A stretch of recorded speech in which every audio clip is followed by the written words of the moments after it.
Moi. Mitä me tehdään tänään? No niin, mehän minä nyt tänään kauppaan. Part 2.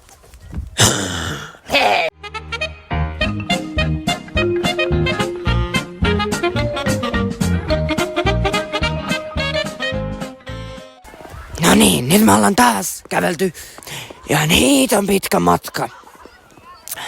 Ja nyt, kuten tiedätte, tuolla on kauppa. No niin, meidän pitäisi mennä sinne. Me pitää varoa vähän opettajia, koska ne on meidän pahin vihollinen, että me jäädä kiinni.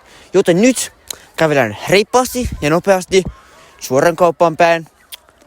Mennään. Ja varotaan opettajia. Kyllä.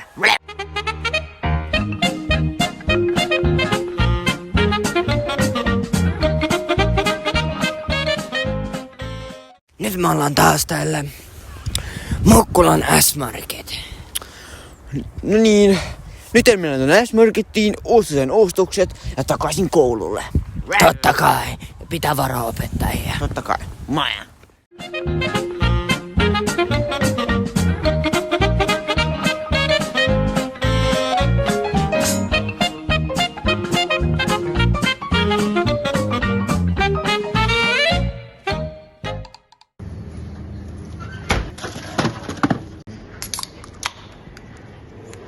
No niin, nyt tuli ostettua Red Bulli ja Megaforce.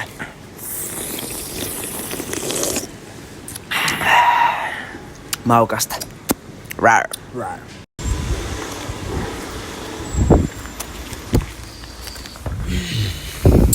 Sää on tänään tämmönen lumikas ja semmonen ihana ilma.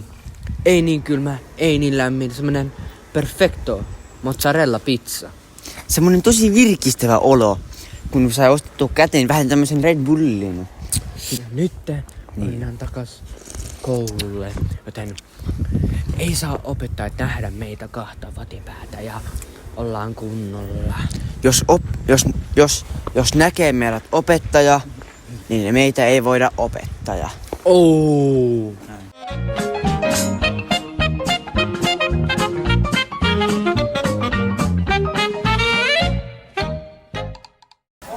Nyt ollaan takaisin ovilla ja ollaan päästy tänne koululle turvallisesti ja opettajat ei nähnyt meitä. Selvittiin hyvinkin tämä reissu. Nähdään ensi kerralla.